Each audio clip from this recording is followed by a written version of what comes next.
Structure और क्या था हमारा पॉलीएम्ब्रियोनी। ठीक है, तो सबसे पहले हम फ्रूट की स्ट्रक्चर के बारे में पढ़ते हैं। तो देखो, जो कोई भी अगर आप कॉमनली फ्रूट के बारे में बात करते हो, फ्रूट और सीड के बारे में, तो हमने पढ़ा था क्या था, ये वाली स्ट्रक्चर। ठीक है, आफ्टर डबल फर्टिलाइजेशन ये क्या था, जो ओव्यूल,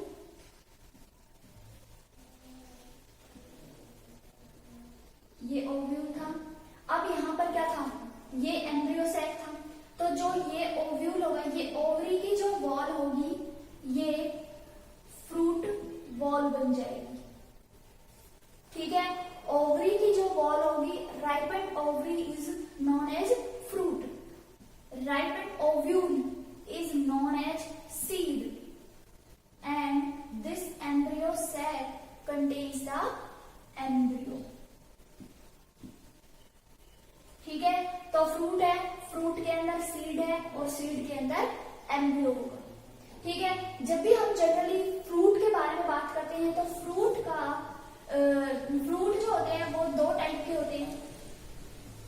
एक तो होते हैं ट्रू फ्रूट और एक होते हैं फॉल्स फ्रूट। ट्रू फ्रूट में सिर्फ जो ओवरी होगी, only ovary participate, while in false fruit the thalamus and the other floral parts also contribute in the fruit formation। तो false fruit कौन से होंगे, जिनमें thalamus, ovary and other floral parts contribute, उनको बोलते हैं हम फॉल्स फ्रूट। फॉल्स फ्रूट में सबसे कॉमन एग्जांपल है एप्पल का। एप्पल है, स्ट्रॉबेरी है, या जो कैशू होता है, काजू, वो भी एक फॉल्स फ्रूट होता है।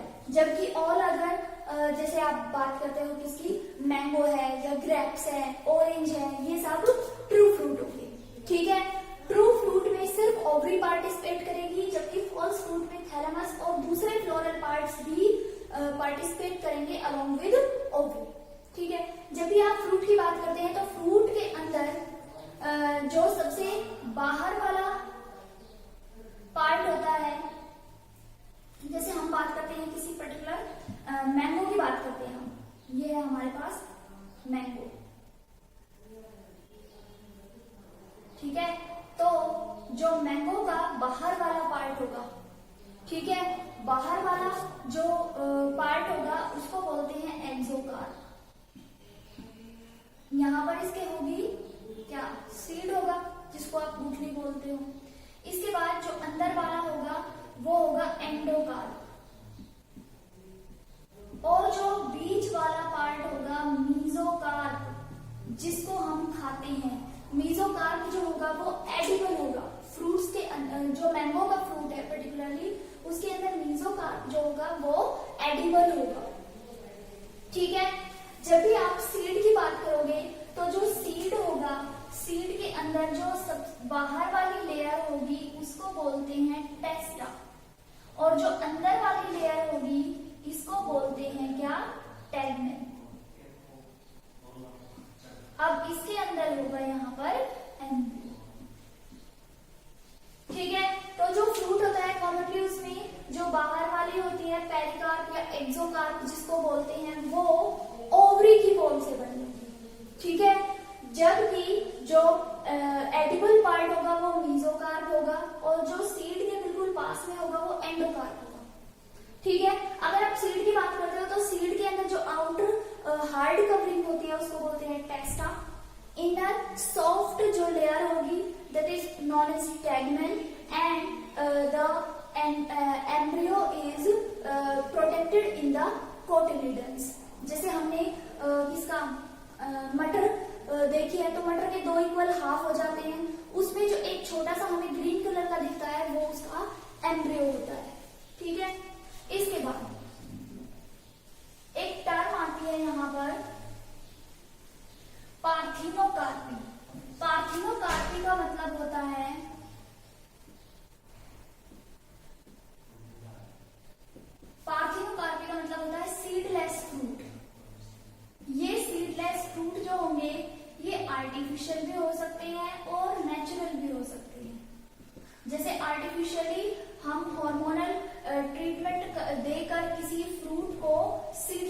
सकते हैं, जबकि नेचुरली जो है कई फ्रूट्स जो होते हैं वो विदाउट सीड होते हैं, और इसका सबसे अच्छा एग्जांपल होता है बनाना।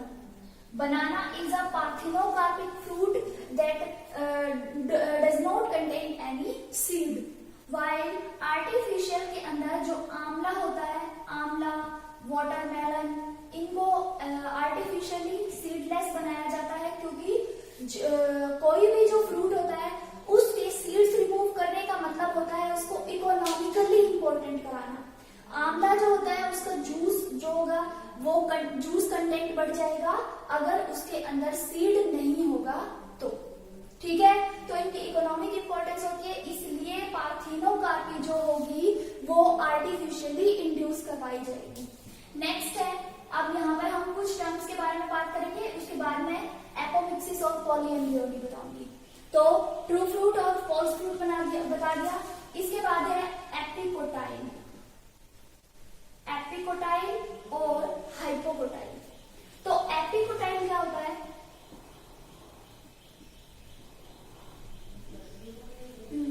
एपिकोटाइल क्या होता है? जो कोटिलीडन्स और जो प्लूमूल होता है, यहां पर मान लीजिए प्लूमूल है, यहां पर है रेडिकल, ये है हमारे कोटिलीडन्स। तो जो कोटिलीडन और प्लूमूल के बीच का जो पार्ट होगा वो होगा एपिकोटाइल, जबकि कोटिलीडन और रेडिकल के बीच वाला पार्ट कहलाएगा हाइपोकोटाइल।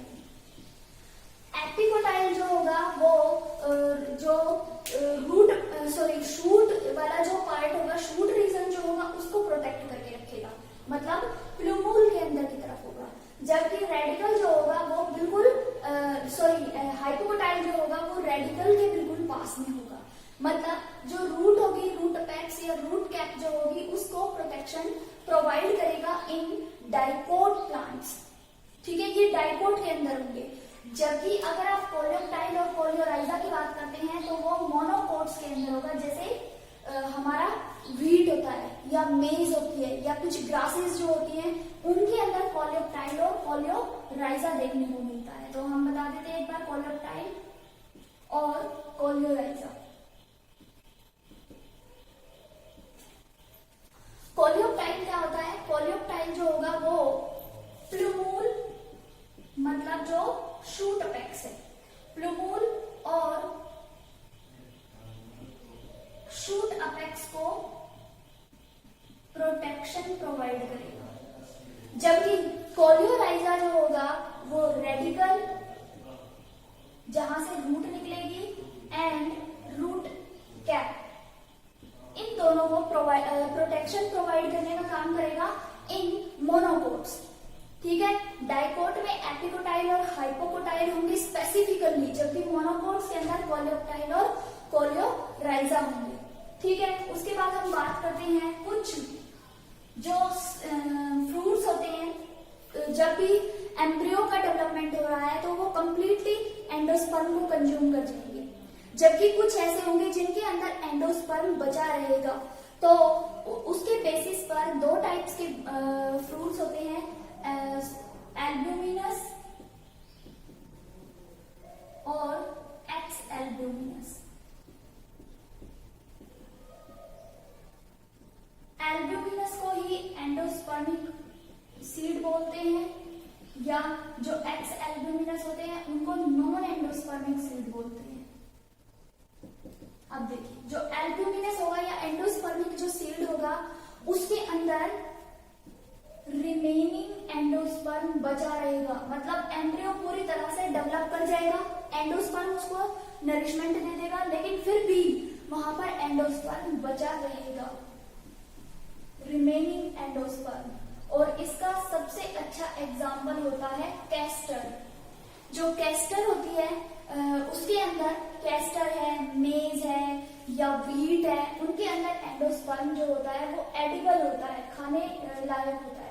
जैसे व्हीट का सीड आप खा रहे हो तो उसके अंदर जो एंडोस्पर्म होगा उसको भी आप कंज्यूम करते हो। इनके एग्जाम्पल याद रखने हैं, इसके बाद जो नॉन एंडोस्पर्मिक होंगे या एक्स एल्ब्यूमिनस, इनके अंदर एंडोस्पर्म कंप्लीटली कंज्यूम हो जाएगा, तो no endosperm remains, completely consume हो जाएगा यहां पर। और इसका एग्जाम्पल है पी, बीन और ग्राम। ग्राम मीन्स चना, बीन्स और ग्राम, ये तीनों जो होंगे वो नॉन एंडोस्पर्मिक है, मीन्स इनके अंदर सिर्फ कोटिलीडन्स होंगे, वहां पर एंडोस्पर्म नहीं बचेगा, कंप्लीटली कंज्यूम हो जाएगा बाय द एम्ब्रियो। उसके बाद एक टर्म आती है यहां पर पेरिस्पर्म। अगर किसी के अंदर न्यूसेलस बचा रह जाए, न्यूसेलस क्या था, जो एम्ब्रियो सैक था उसके बाहर वाला जो रीजन था वो न्यूसेलस था, तो जो न्यूसेलस था या जो एंटीपोडल सेल्स थी, इंटेगुमेंट्स थे, वो सब कंप्लीटली कंज्यूम हो जाते हैं, लेकिन किसी किसी के अंदर वो न्यूसेलस बचा रह जाता है और उसको नाम दिया गया है पेरिस्पर्म। तो न्यूसेलस रिमेन्स, और इसका एग्जाम्पल है कैस्टर। तो कैस्टर के अंदर एंडोस्पर्म भी बचा रहता है और पेरिस्पर्म भी बचा रहता है। इसके अलावा ब्लैक पेपर, ब्लैक पेपर होती है काली मिर्च, तो उसके अंदर भी जो पेरिस्पर्म होगा मीन्स न्यूसेलस जो होगा वो बचा रहेगा। ठीक है, इसके बाद हमारा एक लास्ट टॉपिक बचता है इस चैप्टर का, वो है एपोमिक्सिस। एपोमिक्सिस का मतलब क्या होता है? एपोमिक्सिस के अंदर जो क्या होगा हमारा, इसमें सीड फॉर्मेशन होगी लेकिन without fertilization, production of seed, बीज बन जाएगा विदाउट फर्टिलाइजेशन। ठीक है, तो ये जो होगा एपोमिक्सिस में क्या होता है कि ऐसा लगेगा कि ये एक टाइप का सेक्सुअल रिप्रोडक्शन है लेकिन होगा एसेक्सुअल रिप्रोडक्शन। मींस यहाँ पर या तो एक से ज्यादा एम्ब्रियो सैक प्रेजेंट रहेंगे एक ओव्यूल के अंदर, या फिर कोई कंडीशन ऐसी हो सकती है कि वहां पर जो कोई भी जैसे ओव्यूल का कोई भी पार्ट, जैसे वो कोई न्यूसेलस की सेल है या कोई भी डिप्लॉइड सेल जो होगी वो सीड फॉर्मेशन कर देगी। ठीक है, तो हम यहाँ पर बता सकते हैं any diploid cell of ovule participate, और वो सीड बना देगी। तो हमें नॉर्मल रिप्रोडक्शन का मेथड लगेगा लेकिन वहां पर हो रही होगी एपोमिक्सिस। तो एपोमिक्सिस जो होती है वो कुछ ग्रासेस के अंदर देखने को मिलती है कॉमनली। ग्रासेस जो होती है वो वेजिटेटिवली प्रोपागेट कर सकती हैं और वो एपोमिक्टिक होती हैं, मींस वहां पर एपोमिक्सिस की प्रोसेस बहुत ही वेल नोन है, कॉमन प्रोसेस है एपोमिक्सिस। इसके अलावा एक टर्म और आती है यहाँ पर पॉलीएम्ब्रियोनी। पॉलीएम्ब्रियोनी, एडवेंटेटिव एम्ब्रियोनी, ये दोनों ही एपोमिक्सिस का एग्जांपल है। पॉलीएम्ब्रियोनी, तो पॉलीएम्ब्रियोनी का मतलब क्या है? मैनी एम्ब्रियोज, एक ही सीड के अंदर, एक ही बीज के अंदर बहुत सारे एम्ब्रियो देखने को मिलेंगे। और इसका सबसे कॉमन एग्जांपल होता है जो सिट्रस फ्रूट्स होते हैं उनके अंदर, जैसे हमारी क्या होती है ये ऑरेंज होती है या लेमन, जो खट्टे फल होते हैं उनके अंदर पॉलीएम्ब्रियोनी कॉमन होती है। तो पॉलीएम्ब्रियोनी जो होती है उसका मेन कारण क्या होता है? या तो बहुत सारे एम्ब्रियो सैक के अंदर बहुत सारी एग सेल्स है, या फिर जो आसपास की जो न्यूसेलस की सेल्स होंगी, जैसे ये हमारा था क्या ओव्यूल का डायग्राम, तो इसके अंदर एक तो ये वाली सेल थी जो पार्टिसिपेट कर रही थी, इसके अलावा जो न्यूसेलस की ये वाली सेल्स होंगी कई बार वो भी पार्टिसिपेट करेंगी एम्ब्रियो फॉर्मेशन में, तो वहां पर पॉली एम्ब्रियोनिक कंडीशन देखने को मिलेगी। ठीक है, तो एपोमिक्सिस जो होता है वो उसके ही ये पार्ट आते हैं एडवेंटिव एम्ब्रियोनी और पॉली एम्ब्रियोनी। अगर किसी को इसमें डाउट हो तो वो कमेंट सेक्शन में लिख देगा। अगला जो वीडियो होगा हम वो कमेंट सेक्शन में आपकी जो भी प्रॉब्लम होंगी वो प्रॉब्लम डिस्कशन का हम वीडियो बनाएंगे। ठीक है, तो आपके 2 चैप्टर कंप्लीट हो चुके हैं। अब हमें सिर्फ 2 चैप्टर और करने हैं, जो तो हमारा जो फर्स्ट यूनिट का रिवीजन है वो कंप्लीट हो जाएगा। ओके, तो वीडियो अच्छी लगी हो तो प्लीज लाइक कर देना और चैनल अभी तक सब्सक्राइब नहीं किया है तो चैनल को भी सब्सक्राइब कर देना।